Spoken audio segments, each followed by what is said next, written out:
जय जगन्नाथ बंधुगण good morning everyone मु पवित्र आपण माननकु स्वागत करुछि आपण मानकर प्रिय न्यूज चैनल खबर ओडिसा को आसंतु जानि नेबा कोन रहउछि आज सकाळर टॉप न्यूज गुड़िक।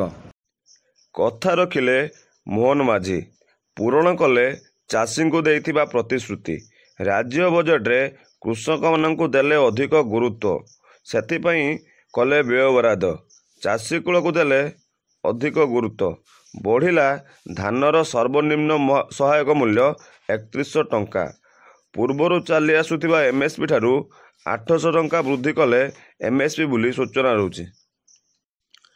परवर्ती अपडेट हेउछि चलित बजेट रे शिक्षा को अधिक गुरुत्व देले राज्य सरकार बजेट रे शिक्षा और शिक्षार भित्तिभूमि उन्नतीकरण पई 35,536 कोटी व्ययबराद कले सेहीपरि 35,536 कोटी मध्यरु गोदावरी मिश्र आदर्श प्राथमिक विद्यालय पई 50 कोटी टंका व्ययबराद कले सेहीपरि पंचसखा शिक्षा सेतु पई 332 कोटी टंका घोषणा कले एवं मुख्यमंत्री शिक्षा पुरस्कार पई 139 कोटी टंका घोषणा कले एवं प्रधानमंत्री पोषण योजना पई 937 कोटी टंका घोषणा करिसेंती मोहन सरकार बोली सूचना रहउछि।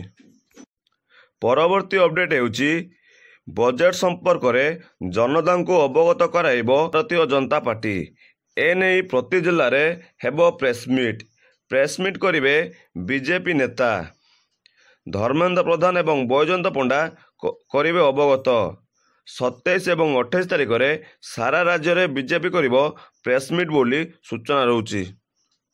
परवर्ती अपडेट हेउछि राज्य में उपजुछि आलू संकट आकाश छुआ हेबे आलू दर यारि भितरे पश्चिमबंगर मुख्यमंत्री को चिठी लिखिचंती नवीन पट्टनायक नवीन चिठी राज्यर आलू संकट नहीं उल्लेख करिसंती बोली सूचना रहउछि।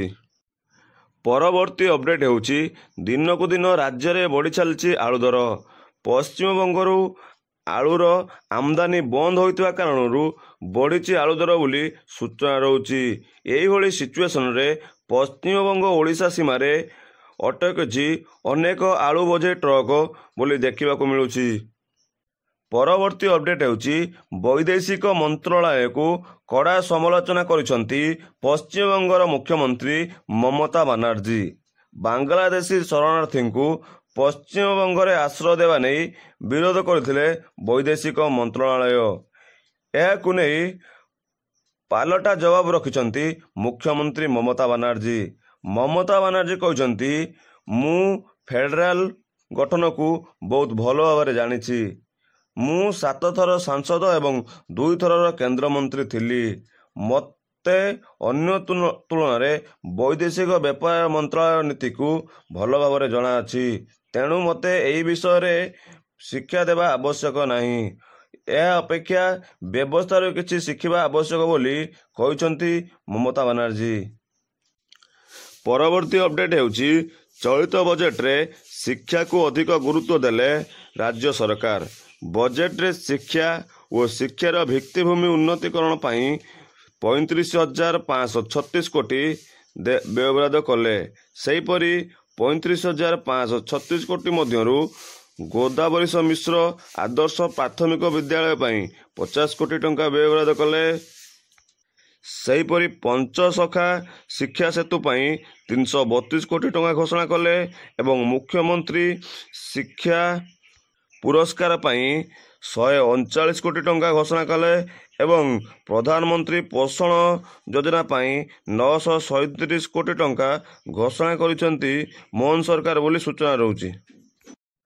परवर्ती अपडेट हेउछि मोहन माझी बड़ घोषणा सुभद्रा योजना पई तारीख घोषणा कले मोहन माझी कहिले महिला को सशक्तिकरण करने राज्य में खूब शीघ्र लागू हेबो सुभद्रा योजना मुख्यमंत्री कहते प्रधानमंत्री जन्मदिन में शुभारंभ हेबो सुभद्रा योजना सेप्टेम्बर 17 तारिख में रिलीज हेबो सुभद्रा टंका एने गणमाध्यम को सूचना देइछंती मुख्यमंत्री मोहन माझी एसहित कहते चलित बजेट रे 10,000 कोटी टंका व्ययबराद करा जायछि सुभद्रा योजना पई सूचना रहउछि।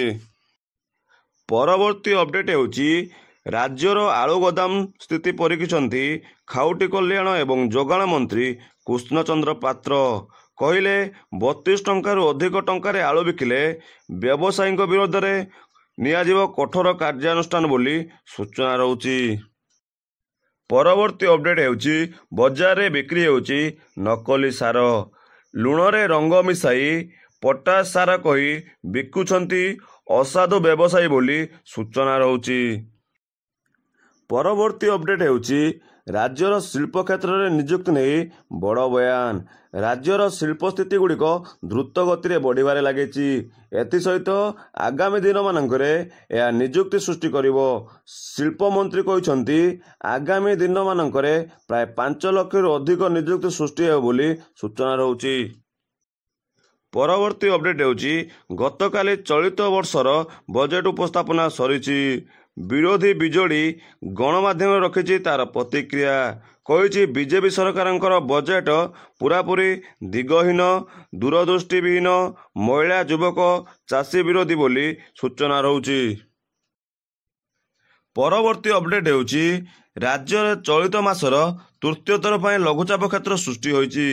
ଏଥିସହିତ ଏହାରି ପ୍ରଭାବରେ ଆସନ୍ତା 27 ତାରିଖରୁ 30 ତାରିଖ ପର୍ଯ୍ୟନ୍ତ ପ୍ରବଳ ବର୍ଷା ନେଇ ସମ୍ଭାବନା ରହିଛି ବୋଲି ପାଣିପାଗ ବିଭାଗ ତରଫରୁ ସୂଚନା ଦିଆଯାଇଛି। ପରବର୍ତ୍ତୀ ଅପଡେଟ୍ ହେଉଛି ରାଜ୍ୟରେ ଖାଲି ପଡ଼ିଛି ପ୍ରାୟ 17,761 ଶିକ୍ଷା ପଦବୀ। ଏହାକୁ ଖୁବ୍ ଶୀଘ୍ର ପୂରଣ କରାଯିବ ବୋଲି ସୂଚନା ଦେଇଛନ୍ତି ଗଣଶିକ୍ଷା ମନ୍ତ୍ରୀ ନିତ୍ୟାନନ୍ଦ ଗଣ୍ଡ। ଯଦି ଆପଣଙ୍କୁ ଭିଡ଼ିଓଟି ଭଲ ଲାଗିଥାଏ ତେବେ ଆପଣମାନେ ଚ୍ୟାନେଲଟିକୁ ସବସ୍କ୍ରାଇବ୍ କରିନିଅନ୍ତୁ, ଯାହାଫଳରେ ଯାହା ବି ଲେଟେଷ୍ଟ ଅପଡେଟ୍ ଆସିବ ସର୍ବପ୍ରଥମେ ଆପଣ ହିଁ ଦେଖିପାରିବେ।